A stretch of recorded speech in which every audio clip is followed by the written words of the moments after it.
দর্শক ভাই, সবাই ভালো আছেন? আমি আসছি আমার জীবনের কিছু কথা বলার জন্য। আশা করি সবাই ধৈর্য সহকারে একটু শুনবেন।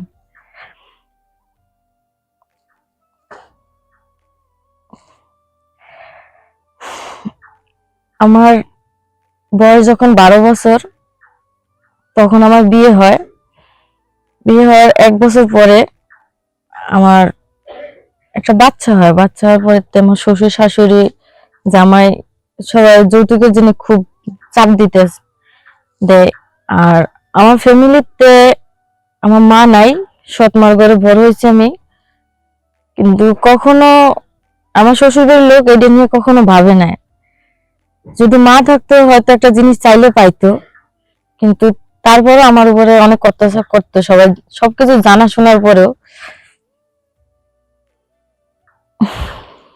আপনার স্বামী আপনাকে মানে জানাশোনা করতো আপনার মানে আপনার সৎ মায়ের উপর আপনি মানুষ হয়েছেন, আপনার 12 বছর হলো বিয়ে হয়েছে, তাই না? জি।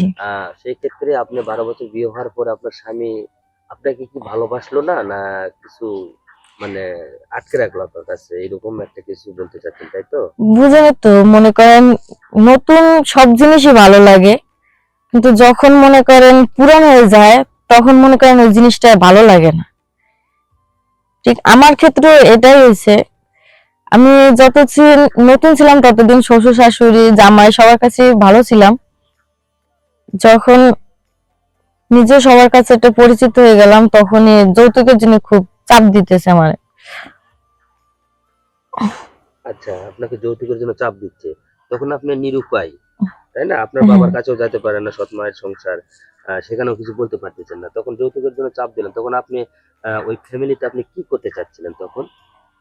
মানে চাপের কারণে আপনি কি করতে যাচ্ছিলেন? কারণ আমি একটা মেয়ে, মেয়েদের জীবনে বিয়ে একবারই হয়। চেষ্টা করছি আমি তাদের মাঝে থাকার, কিন্তু শেষ রক্ষা হলো না। পরে তাদের কাছে তো আমার আলাদা হইতেছে। আপনার শাশুড়ির কাছ থেকে, শ্বশুরের কাছ থেকে আপনি নিজে নিজে আলাদা হয়ে নিজে সংসার করতেছেন। হ্যাঁ। আচ্ছা, আপনি ওই শাশুড় শ্বশুরে কি এই বিষয়টা নিয়ে কি সবসময় খোঁটা দিত, এইরকম একটা কিছু না? হ্যাঁ, সব সময় খোটা দিত, আমার ফ্যামিলিতে কিছু দিতে পারে না এই কারণে। তখন আপনার জামাই কি করতো? আপনার জামাই কি কিছু বলতো না ওদেরকে? আমার জামাই আমার প্রতি খুব চাপ দিত, আমার শ্বশুর শাশুড়ি যা বলতো তাই শুনতো। আসলে রক্তের টান সকলেরই থাকতে পারে, এটা স্বাভাবিক। কারণ মা বাবা যদি বউকে বলে তার স্ত্রী, তাকেও তো সে একটু থামাতে বলে থামাবে না, কিন্তু আপনাকে আরো চাপ দিচ্ছে যে তুই বাবা মা বলছে তুই আমার কথা শুনে তুই টাকা নিয়ে আয়। কিন্তু আপনি লাস্ট পর্যায়ে কি করলেন? আপনি টাকা পয়সা নিয়ে এসে দিলেন না কি করলেন? না, আমার টাকা পয়সা দেওয়ার মতো কেউ ছিল না। আমার ভাই বোন যারা ছিল তাদের সবারই সংসার আছে, সংসার রেখে কি আমার টাকা পয়সা দিবে? কখনো দিত না। আমার যতটুকু দেওয়ার ছিল সবই দিছে, তারপরও বাড়তি কেউ কোনো জিনিস দিতে চায় না। সংসার সবারই আছে। আপনার স্বামী যখন আপনাকে বলল, আপনার স্বামী কি এই যৌতুকের বিষয় নিয়ে কিছু বলছিল? হ্যাঁ, বলছিল আমার তখন আমার ফ্যামিলিতে আমি জানাইছি। তখন আপনি কি বলছিলেন? আমার অনেক অত্যাচার করে, তারপরে আমি স্বীকার করছি যে আমার বাবার বাড়িতে আমি জিনিসটা আনিয়ে দেবো। কিন্তু বাবার বাড়ি যখন আমি বলছি, কেউ কখনো গুরুত্ব দেয় না, মানে নিরুপায় ছিলাম আমি। আপনার স্বামী তখন কি করলো আপনাকে? আমার শ্বশুর শাশুড়ি যা করতো ও তাই করতো, আমার অনেক অত্যাচার করতো আমার। আপনার প্রতি খুব অন্যায় অত্যাচার করতো। আর তখন আপনি অত্যাচার সহ্য করতে না পারাতে আপনার স্বামীকে নিয়ে আহ কি করলেন? আমার স্বামীকে আমি অনেক বুঝাইছি, কিন্তু কখনো বুঝে না। বাবা মা যা বলছে তাই শুনছে, বাধ্য হয়ে আমি ওকে ছাড়িয়ে দিই। পরে আমি একাই আলাদা থাকি। ও আচ্ছা, আপনি ওকে ছেড়ে তখন নিজে চলে আসেন, উম, আসে একভাবে আলাদা থাকেন। হ্যাঁ। তারপরে তারপরে একাই আছি এখনো, কোনো দিকে যাই না।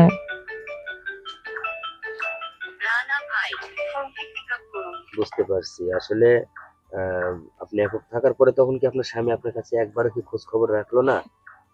না, আমার খোঁজ খবর কখনো নেন, এমনকি তার যে একটা বাচ্চা আছে বাচ্চারও খবর নেন। ও আচ্ছা, মানে ও বাবা আমার কথা শুনে ও আটকে পড়ছে, কিন্তু হুম, আপনার কোনো খোঁজ খবর রাখলো না, তাই না? হুম, আচ্ছা, ধন্যবাদ আপু। আসলে আপনি আহ, যৌতুকের বিষয়টা নিয়ে কথা বললেন। যৌতুকের জন্য আপনি ঘর ছাড়তে হয়েছে, বাড়ি ছাড়তে হয়েছে, এমনও কি স্বামী পর্যন্ত ছেড়ে এসেও আপনাকে একা সংসার করতে হচ্ছে, তাই না?